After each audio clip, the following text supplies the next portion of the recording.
안녕하세요, 여행지리 친구들. 오늘은 2단원 교통수단의 변화와 여행의 관계에 대해서 생각해보는 시간입니다. 저번에도 말씀드렸듯이 여행지리는 교양 과목이에요. 근데 이제 지리라는 학문이 우리가 일상적으로 가장 쉽게 자주 접할 수 있는 방법이 바로 여행이거든요. 그래서 여행을 주제로 지리에 대해서 가볍게 풀어내는 교양 과목이 바로 여행지리입니다. 그리고 또 여행을 하는 이유는 사람마다 다 다르지만 모두들 다 안전하고 즐겁고 의미 있는 여행을 하고 싶잖아요. 그걸 도와주는 게 바로 여행지예요. 그러니까 부담 갖지 말고 여기저기 이렇게 둘러보듯 구경하듯이 가벼운 마음으로 수업에 참여했으면 좋겠습니다. 오늘 수업은 크게 두 가지 내용을 담고 있습니다. 첫 번째는 교통수단과 여행, 두 번째는 교통수단 자체가 여행. 둘이 무슨 차이가 있을까요? 첫 번째는 바로 여행이 포인트예요. 그래서 여행을 하기 위한 이동수단으로서의 교통수단을 말하는 거고, 두 번째는 교통수단이 포인트예요. 그래서 어떤 교통수단을 타고 이동하는 자체가 여행이라는 그런 의미인 거죠. 그럼 우리 시작해 봅시다. Gentlemen, today I have proved that man can break the 50-mile-per-hour speed barrier. Splendid. Give us the benefit of your ineffable wisdom. By my calculations, I can travel around the world in exactly 80 days. Well then, Paul, a wager. £10,000. I'll take your wager! We will make history! Passepartout, onward! We are going around the world in 80 days? We're going to stop fog by any means necessary! Why the devil are we stopping? Gotcha! Time to go. We have a boat to catch. I will not lose this wager! Where is Passepartout? Passepartout is a keen warrior with impeccable survival instincts. I'd have let go by now.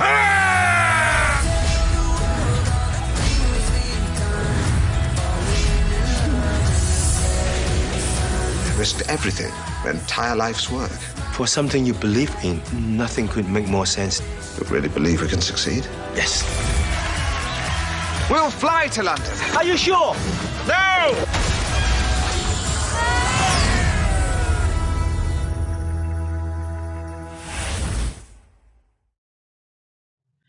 방금 본 영화는 줄 베른의 소설 80일간의 세계 일주라는 영화의 예고편입니다. 영화 속에서 포그 일행이 여행 중에 이용한 교통수단이 무엇이 있었는지 기억이 나실까요? 제 생각에는 기차 있었고, 그 다음에 여객선이 있었고, 걷기도 했고, 그 다음에 풍선 같은 열기구를 타기도 했고, 그리고 마지막에는 로켓을 타기도 했죠. 물론 그 당시에는 로켓은 없었던 거고 약간 영화적인 상상력이 아닐까 싶은데, 포그 일행은 런던을 출발해서 이제 세계 일주를 시작합니다. 포그 일행이 여행한 경로는 다음과 같아요. 런던을 출발해서 인도의 캘커타를 거쳐서 홍콩과 중국의 상하이, 일본의 요코하마를 거쳐서 태평양 건너 샌프란시스코와 뉴욕까지 가는 그런 일정입니다. 지금이라도 사실 만만치는 않은데 1872년도 이 소설의 배경이거든요. 이 당시에 세계 일주를 이렇게 했다는 거, 그리고 그것도 80일 만에 마쳤다는 거 놀랍지 않나요? 방금 포그 일행이 이용했던 교통수단도 굉장히 다양했는데 오늘날에는 그것보다 훨씬 더 다양해졌겠죠. 자전거를 타기도 하고, 물론 걷기도 하고, 자동차를 이용하기도 하고, 기차, 그 다음에 배, 그 다음에 아까 봤던 열기구를 이용하기도 하고, 가장 많이 이용하는 거는 비행기를 타기도 하고요. 그리고 가까운 미래에 우주여행이 가능해진다면 그러면 로켓 또한 교통수단에 들어갈 것 같아요.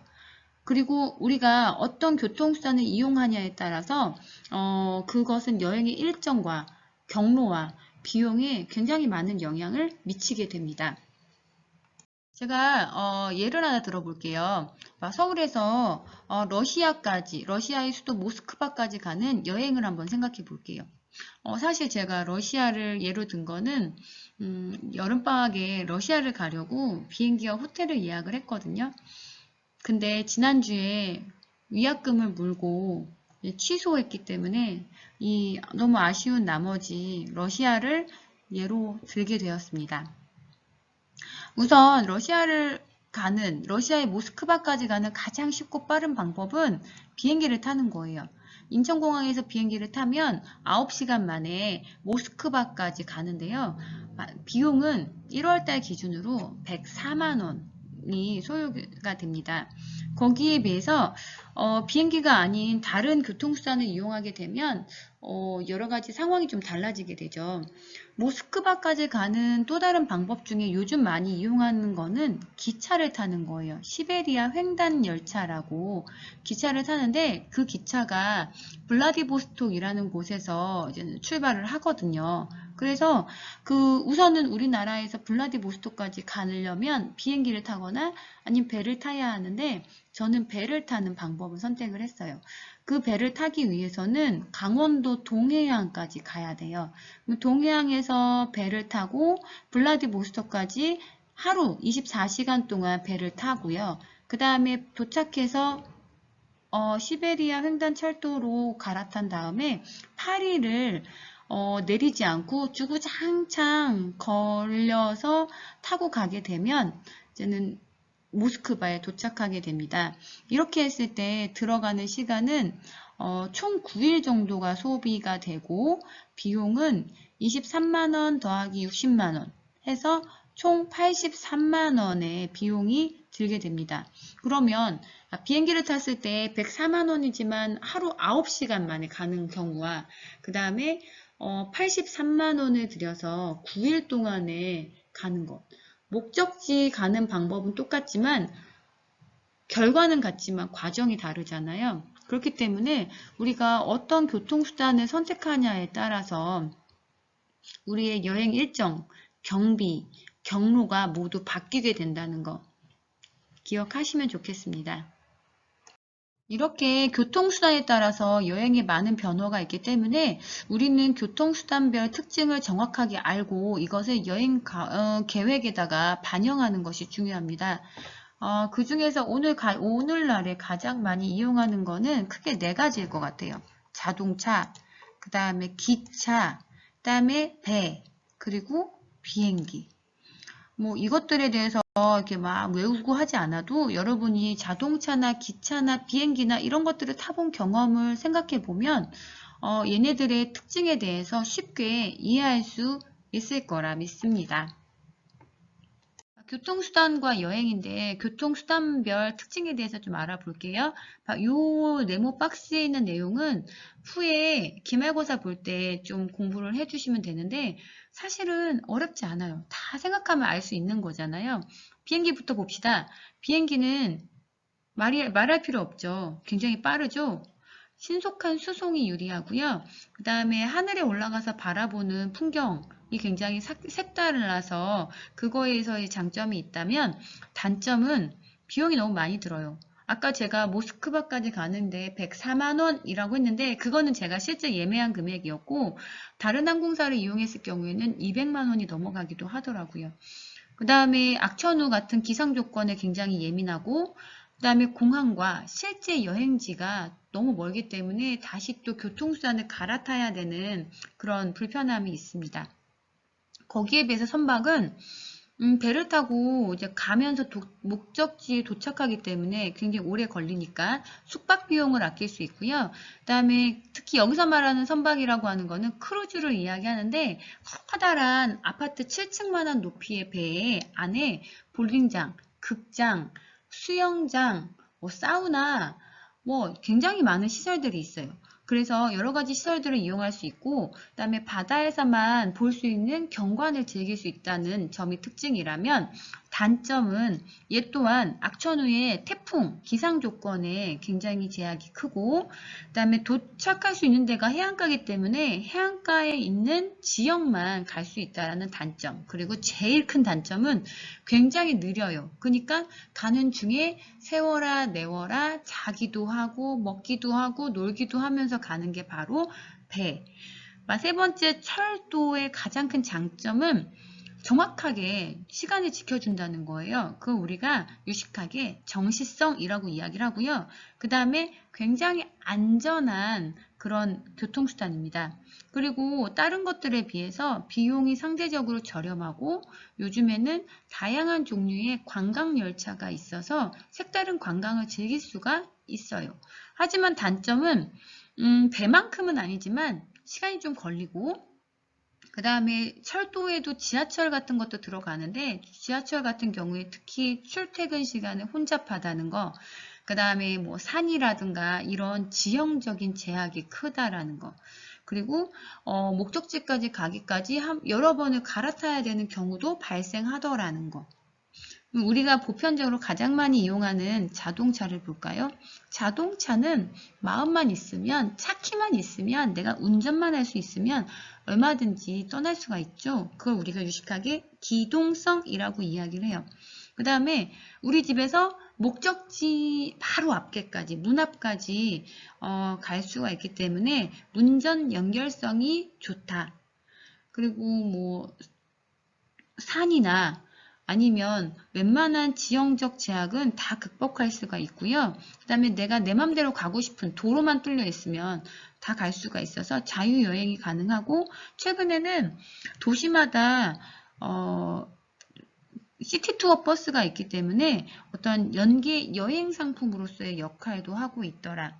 하지만 단점은 연료비가 많이 들 수 있고, 그 다음에 주말이나 아니면 특정 시간대에 교통이 혼잡하기 때문에 이제는 그로 인한 짜증 같은 것도 발생할 수가 있다라는 점. 그래서 우리가 교통수단의 장점과 단점에 대해서는 좀 기억을 해 주세요. 이거에 대한 내용은 저기 과제에 학습지에 나와 있어요. 그거 보면서 정리하시면 되겠습니다.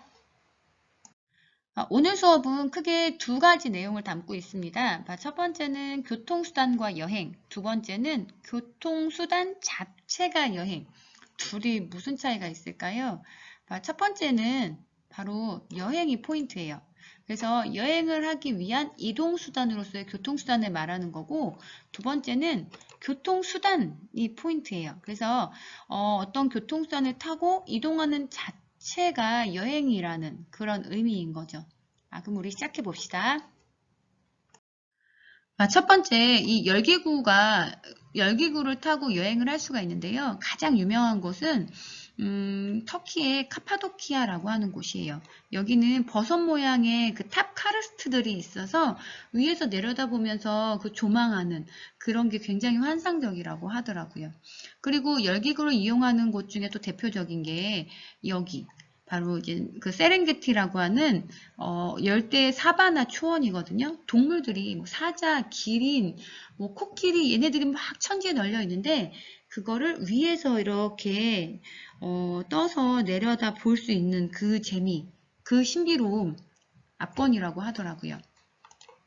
그리고 두바이 같은 사막에서는 이제 새벽에 열기구를 타고 올라가요. 올라가서 사막의 저 지평선에서 해가 뜨는 일출을 보는 게 아주 장관이라고 합니다. 이번에는 크루즈 여행인데요. 우리가 선박을 이용할 때 보통 이제 화물선 이런 거 말고 그 배를 타고 이용하는 대표적인 거는 바로 크루즈 여행이죠. 요즘 우리나라에서도 굉장히 인기가 많은데 이 크루즈는요, 항상 운행하는 게 아니라 그 시즌이 있어요. 운행하는 시즌이. 그래서 내 휴가 기간하고 이제는 맞는 그런 크루즈 상품을 선택해서 이제는 이용을 하면 되는데, 아는 것처럼 배가 어마어마하게 커요. 그래서 굉장히 큰 거대한 선박을 타고, 우리 그 영화 타이타닉 생각나세요? 그거라고 생각하시면 될 것 같아요. 그래서 크루즈 여행의 가장 큰 매력은 이동수단과 여행지가 결합되어 있는 거예요. 그래서 목적지까지 가면서 크루즈 안에서 내가 뭐 수영도 하고 사우나도 하고 극장에서 뭐 뮤지컬도 보고 이러면서 그런 것들을 즐기면서 여행지까지 가는 그 두 가지가 합쳐져 있다라는 게 가장 큰 매력이라고 이야기를 하더라고요. 저도 아직 이용은 안 해봤어요. 크루즈 여행지 대표적인 거 여기는 싱가포르거든요. 그 다음에 여기는 베네치아. 그래서 세계 주요 해안가에 있는 주요 여행지들을 이 크루즈를 타고 이렇게 돌면서 관광할 수 있다라는 게 가장 큰 장점이 아닐까 생각됩니다. 이거는 크루즈 중에 굉장히 유명한 북유럽 크루즈인데요. 우리가 빙하의 침식에 의해서 만들어진 그 U자곡에 물이 들어온 거를 피오르라고 해요. 여러분이 보는 화면이 바로 피오르 해안이거든요. 이 피오르를 즐기는 방법이 크게 두 가지가 있는데, 첫 번째는 저 높은 저기 사람들처럼 기암 그 수직 절벽의 꼭대기에 올라가서 밑을 내려다보는 방법이 있고, 또 하나는 크루즈를 타고 이 위에서 아래에서 위를 쳐다보는 그런 방법이 있어요. 엄청난 그런 수직 절벽들을 보다 보면 자연 앞에서 굉장히 겸손해진다라는 말을 많이 들었거든요. 이렇게 배를 타고 피오르 해안을 쭉 보는 거고요. 그리고 지금 여기 가다 보면 그 계곡 사이에 마을들이 이제 존재하는데 아마 그게 겨울왕국 2에 나오는 아렌델이라는 왕국의 모티브가 되지 않았을까 생각이 듭니다. 교통수단 자체가 여행이 되는 대표적인 상품이 바로 시베리아 횡단 열차입니다. 동쪽에 있는 블라디보스톡에서 서쪽에 있는 모스크바까지 달리는 기차인데요. 9,288km, 세계에서 가장 긴 열차, 그리고 중간에 내리지 않을 경우에는 지나치는 역의 개수만 850개, 총 8일이 소요되는 그런 세계적으로 가장 긴, 가장 유명한 그런 기차입니다. 그래서 지금 보면 블라디보스톡이 우리나라 바로 위쪽에 이제 북한하고 맞닿는 블라디보스톡이 우리말로 연해주거든요. 그래서 여기에서 시작을 해서 쭉 거쳐서 저기 동쪽에 있는, 아니 서쪽에 있는 모스크바까지 가는 그런 경로를 가지고 있는 열차입니다. 첫 번째 거는 시베리아 횡단열차의 그 기차표예요. 그 다음에 밑에는 이거는 시베리아 횡단열차는 1등석, 2등석, 3등석으로 되어 있는데 지금 여기 밑에 있는 지금 보면 아래 위로 침대가 4개가 있죠. 이게 바로 뭐냐면 2등석 열차고요. 그 다음에 시베리아 횡단열차에 보면 화장실도 있고 그 다음에 세면대도 있는데 그 화장실의 모습이 이렇게 생긴 거고요. 얼마 전에 우리나라에서 시베리아 선발대라고 하는 예능 프로를 했었거든요. 전 이거 되게 재밌게 봤는데 여기 보면 여기 멤버들이 탔던 기차가 시베리아 횡단 열차 중에서 2등석 기차인 거죠. 그쵸? 아래 위로 상하로 침대들이 이렇게 놓여 있으니까 저 사실 이거 되게 가보고 싶거든요. 언제가 될지 모르겠지만 꼭 제 버킷리스트에다가 넣어놓고 반드시 실천하도록 하겠습니다. 시베리아 횡단 열차가 워낙에 유명해서 그렇지 우리나라에도 기차 여행을 할 수 있는 상품이 있어요. 코레일에서 운영하고 있는데요. V트레인하고 O트레인이라고 하는 두 열차가 대표적인 그런 관광 상품이라고 이야기를 하더라고요. 저도 아직 이용은 안 해봤는데 어때요? 굉장히 깜찍하게 생겼죠. 그래서 이런 기차 여행을 통해서 꼭 멀리 가지 않더라도 이렇게 여행을 즐길 수 있다는 거 기억해보고 한번 이용해 보셨으면 좋겠습니다. 마지막으로 우리가 이제 볼 거는 바로 걷기 여행이에요. 걷기 여행의 진수는 바로 산티아고 순례길입니다. 산티아고는 세인트 야고보, 예수의 12제자 중에서 가장 먼저 순교한 야고보, 성 야고보를 스페인 말로 이르는 명칭이라고 해요. 성 야고보는 예루살렘에서 가장 먼저 순교하고 그의 시신이 산티아고에 묻힌 이후로 여기가 크리스트교의 성지가 되었다고 해요. 그래서 그 후에 많은 사람들이 이제는 중세 때부터 이 길을 걸었고 지금은 이 길이 바로 산티아고 순례길이 되었다고 합니다. 다양한 경로가 있는데 가장 인기가 많은 거는 여기 생장 피드포르라고 하는 프랑스 남부에서 피레네 산맥을 넘어서 이제는 스페인의 산티아고 데 콤보스텔라 요 성당인데요. 여기까지 이어지는 800km의 길이 바로 산티아고 순례길 중에 가장 인기 있는 순례길이라고 해요. 저도 여기 가보고 싶은데 한 달 동안 주구장창 걷는다. 사실 쉽게 용기가 나지는 않거든요. 버킷리스트에 넣어는 두겠지만 조금 더 고민해 보고 싶어요. 그 한 달이라는 기간 동안 완주한 사람에게는 순례자 증명서를 발급해주고 있다고 합니다. 우리나라에도 걷기 여행의 국가대표가 있어요. 바로 제주의 올레길입니다. 원래는 집에서 거리까지 나가는 작은 길이라고 하는 제주 방언인데요. 처음에는 이 길이 이렇게 인기 있을 거라고 생각도 못했대요. 그러다가 2007년에 제1코스가 개발된 이후로 2016년까지 21코스의 올레길이 조성되었다고 합니다. 저는 7코스를 걸어봤는데 7코스가 사실 제일 볼거리가 많거든요. 관광지도 많고. 근데 전 너무 좋았어요. 그래서 사실은 이 21코스를 모두 완주해보고 싶은 그런 바람도 있습니다. 제주도 자체도 굉장히 아름답지만 이렇게 올레길을 따라 가는 것도 나쁘지 않은 그런 선택이라고 생각을 해요. 그 다음에 올레길을 걷다 보면 이제 길을 잃을 수도 있으니까 그런 것들을 이제 이렇게 안내하는 길잡이들이 있는데 여기는 이거는 말을 형상화한 간세라고 하는 거고요. 그 다음에 군데군데 이렇게 띠를 매달아 놔서 이 띠만 보면서 가면 올레길에서 길을 잃을 염려는 안 하셔도 됩니다.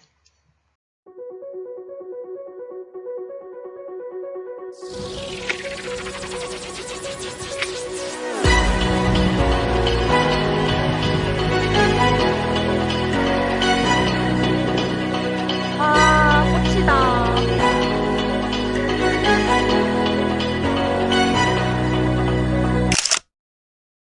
여러분 안녕하세요. 쏘이입니다. 저는 지금 서귀포에 있고요. 저 바로 뒤에는 올레시장이 있어요.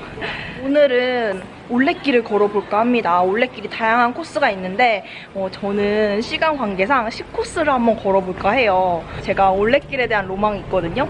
그래서 나중에 기회가 되면 정말 전 코스를 다 돌아보고 싶을 정도로 올레길을 걷고 싶은 마음이 정말 강합니다. 왜냐하면 너무 풍경도 아름답고 제가 예전에 7코스를 잠깐 걸어봤었는데 너무 예쁘더라고요. 그래도 금강산이 식후경이니만큼 식사를 하고 올레길을 걸어볼까 합니다. 아침 식사는 고등어 정식을 주문했다. 역시 제주도라 그런지 특히 생선류 음식이 너무 맛있었다. 여러분 저는 밥을 맛있게 먹었고요. 너무 행복하네요. 역시 올레길을 걷기 전엔 밥을 먹고 시작을 해야 에너지 넘치게 갈 수 있다는 거. 저는 지금 제주 올레 여행자 센터라는 곳에 가고 있어요. 여기가 어디냐면 바로 올레길을 시작하기 전에 패스포트를 받을 수 있는 곳입니다. 그 다음에 숙박시설, 카페 이런 것도 있다고 해요. 그래서 바로 한 3분 거리에 있어서 한번 들려보려고 합니다. 나는 여행자 센터에 가서 이것저것 구경도 좀 하면서 쉬다가 가장 중요한 제주 올레 패스포트를 챙겨서 본격적으로 올레길 걸을 준비를 했다. 와, 이렇게 도장 티셔츠가 있네요. 이거 탐난다. 제주 올레 걷기 축제가 1년에 한 번씩 있는데 이렇게 포스터가 있네요. 그래서 10월 31일부터 11월 2일까지 3일 동안 8, 9, 10코스를 걷는 축제가 있다고 합니다. 여러분 저는 지금 10코스 시작점에 있고요. 여기는 화순금 모래 해수욕장입니다. 뭔가 너무 설렌다. 제가 스탬프를 공식적으로 찍어보는 건 처음이거든요. 그래가지고 너무 기대가 되는데 올레길 같은 경우에는 코스마다 3개의 도장을 찍는다고 해요. 그래서 시작할 때, 중간, 그리고 끝 이렇게 3개의 도장을 찍는다고 하는데 저도 이제 시작을 하니까 도장을 찍어보도록 하겠습니다.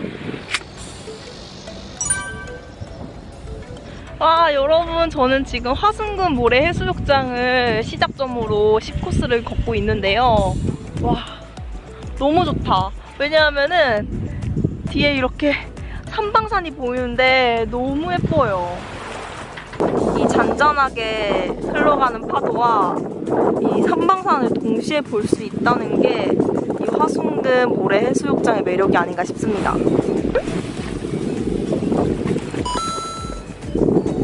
근데 걷다가 발이 빠져버렸다.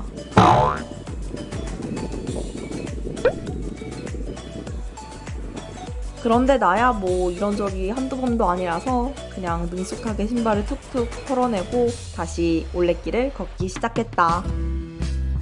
여러분, 저는 지금 삼방산 둘레길을 향해서 걷고 있는데요. 여러분, 햇빛이 강할 수 있기 때문에 올레길 걸으실 때는 모자가 필수입니다. 필수. 제가 지금 안 가져와가지고 조금 후회를 하고 있어요. 그래서 일단 선크림을 엄청나게 바르긴 했는데 그래도 모자를, 책 넓은 모자를 가져오는 게 올레길 산책을 하는데 더 좋을 것 같다는 생각도 듭니다. 삼방산 둘레길로 가기 전에 저는 초록색을 너무 좋아해가지고 여기 이렇게 숲길이 있어가지고 산책을 하고 있고요. 아, 그러면 소희님 길은 어떻게 찾아요? 이렇게 궁금해하실 수도 있는데 걱정은 별로 안 하셔도 될 것 같아요. 왜냐하면은 제가 가는 길목마다 표식이 있더라고요. 이렇게 올레길 잘 가고 있어 라는 리본 표식이 있어서 좀 안심하고 걸을 수 있는 것 같아요. 그리고 리본 표식 외에도 이렇게 화살표 표시도 있어가지고 화살표 따라가면 됩니다. 와, 꽃이다. 뭐야, 이 자연의 소리는? 와, 이런 자연의 소리 정말 오랜만에 듣는다. 그렇게 자연을 느끼면서 리본을 따라 걷다 보니 어느새 나는 삼방산 둘레길까지 도착해 있었다. 그리고 워낙 많은 분들이 올레길을 방문하시다 보니까 매년 올레길 축제를 하고 있거든요. 그래서 10월 31일부터 11월 2일까지 8코스에서 10코스 올레길 걷기 축제를 한다고 합니다. 저도 걷는 것을 너무 좋아하다 보니까 아예 올레길 전 코스를 제대로 한 달 잡고 돌아볼까 이 생각까지 하고 있거든요. 근데 많은 분들은 한 달 정도 시간 내기가 어렵기 때문에 보통 코스를 한 번에 다 돌지 않고 뭐 오늘은 1코스, 다음 날은 뭐 2코스, 뭐 일주일 있다가 다시 와서 5코스 이런 식으로 나눠서 도는 경우가 많대요. 그래서 이게 매년 큰 축제다 보니까 이때를 기회로 삼아서 8, 9, 10코스 중에 본인이 원하는 코스 선택해서 도는 것도 너무 좋을 것 같아요. 저는 개인적으로 대평포구를 너무 좋아해가지고 8코스를 꼭 한번 둘러보고 싶네요. 그렇게 삼방산 둘레길 산책을 마치고 나는 용머리 해안 쪽으로 이동했다.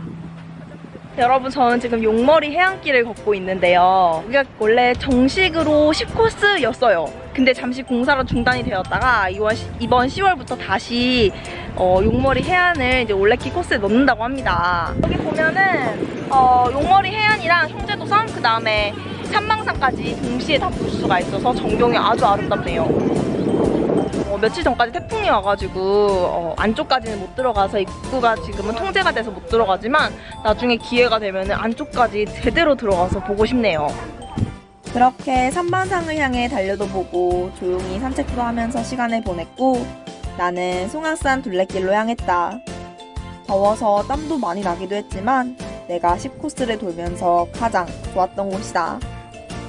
여기는 송악산 둘레길이고요. 와, 아까 올라가는데 외국이 되게 많더라고요. 저는 지금 올레길 10코스 중에서 여기 송악산 둘레길이 제일 좋은 것 같아요. 아, 여러분, 송악산 둘레길 너무 예쁘지 않나요? 진짜 여기 힐링 그 자체다. 와. 여기 삼방산이랑 형제도섬 두 군데 다 눈으로 볼 수가 있고요. 이렇게 지나가다 보면 말도 있고요. 귀여워. 여러분, 올레길 걸을 때 물은 필수입니다. 여러분, 그리고 이렇게 진지동굴이라고 여기 둘레길을 걸으면서 이렇게 동굴이 보여요. 다크 투어리즘이라고 혹시 들어보셨나요?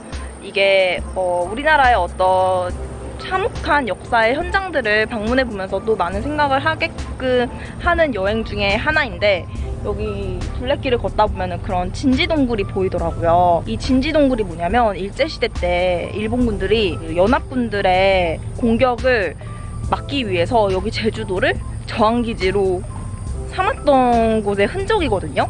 그래서 여행을 하다 보면 이런 아픈 흔적? 모습들을 보면서 또 많은 생각을 할 수 있다는 것에서 좀 더 의미가 있는 것 같습니다. 저는 지금 중간 도장 지점에 왔습니다. 스탬프를 찍어봅시다. 저는 지금 중간 도장을 찍었고, 지금 중간 도장을 찍은 이 지점은 바로 소녀상이 보이는 알뜨르 비행장이라는 곳이에요. 여기도 아픈 역사가 있는 곳 중 하나죠. 이곳도 일제시대에 군용 비행장으로 이용되던 곳이었는데요.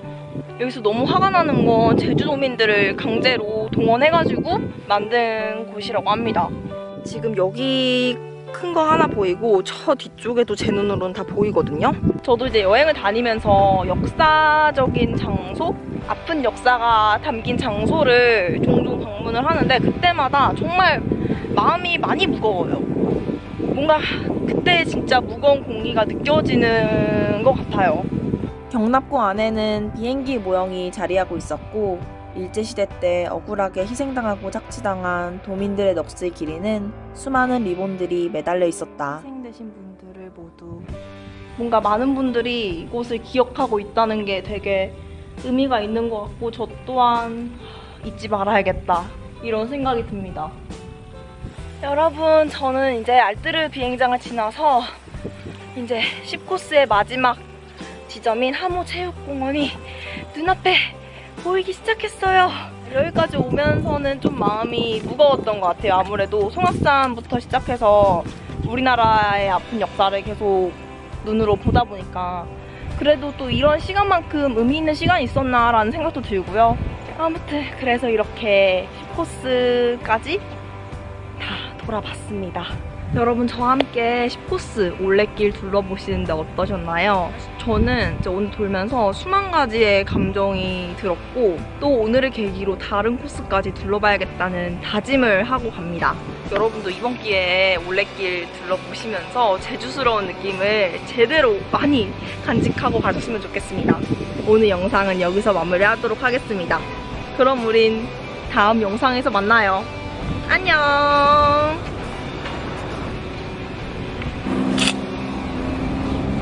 좋다.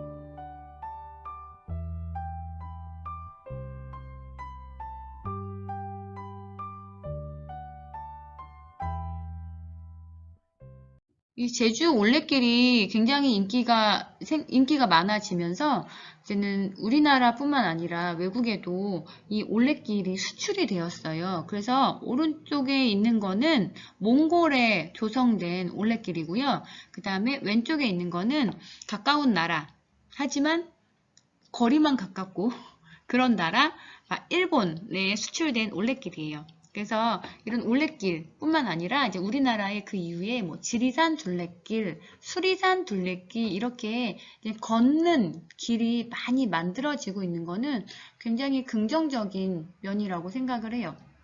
그래서 여러분들도 교통수단에 대해서 이게 여행을 위한 그런 이동수단이 아니라 이 자체에도 여행이 될 수 있다는 거 좀 기억을 하면서 우리 오늘 수업은 마무리하도록 하겠습니다. 여러분은 과제방으로 가셔서 거기에 과제를 하고 댓글을 달아주시면 되겠습니다. 힘드셨죠? 우리 수고하셨습니다. 안녕!